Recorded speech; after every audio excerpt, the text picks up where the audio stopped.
Attack സംബന്ധമായ പ്രശ്നങ്ങൾ കണ്ടുപിടിക്കുവാനുള്ള നൂതന മിഷണറി സഹായവും ഇവിടെ ലഭ്യമാണ്. പൂക്കോട്ടുംപാടത്ത് 24/7 പ്രവർത്തിക്കുന്ന ഏക speciality hospital Mitra hospital, Nilambur road, Pookkottumpadam. Chokkad കാഞ്ഞിരംപാടത്തെ പരേതനായ PV രാമചന്ദ്രൻ മാസ്റ്ററുടെ സ്മരണയിൽ കുടുംബം ഈ വർഷവും ചോക്കാട് പാലിയേറ്റീവ് ക്ലിനിക്കിന് കരുതലിന്റെ കൈത്താങ്ങുമായെത്തി. രാമചന്ദ്രൻ മാസ്റ്ററുടെ ഭാര്യ TP സരസ്വതി ടീച്ചറും മക്കളായ പ്രേംജിത്തും പ്രവീണയും ചേർന്ന് പാലിയേറ്റീവിന് മെഡിക്കൽ ഉപകരണങ്ങൾ നൽകി. Walker, commode, walking stick, elbow crutch തുടങ്ങി 20,000 രൂപ വില വരുന്ന ഭിന്നശേഷി സഹായ ഉപകരണങ്ങളാണ് പരേതനായ PV രാമചന്ദ്രൻ മാസ്റ്ററുടെ സ്മരണയിൽ കുടുംബം ഈ വർഷവും പാലിയേറ്റീവ് ക്ലിനിക്കിന് കൈമാറിയത്.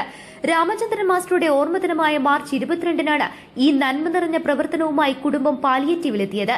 ഓർമ്മദിനങ്ങളെ സേവനമായി മാറ്റുന്ന ഈ മനോഹരമായ മാതൃക സമൂഹത്തിന് പ്രചോദനമാണെന്ന് പാലിയേറ്റീവ് ഭാരവാഹികൾ പറഞ്ഞു. ചോക്കാട് പാലിയേറ്റീവ് കമ്മിറ്റി ഭാരവാഹികളും ജിദ്ദ, റിയാദ് ചാപ്റ്റർ പ്രതിനിധികളും ചടങ്ങിൽ സംബന്ധിച്ചു. News bureau, Chokkad.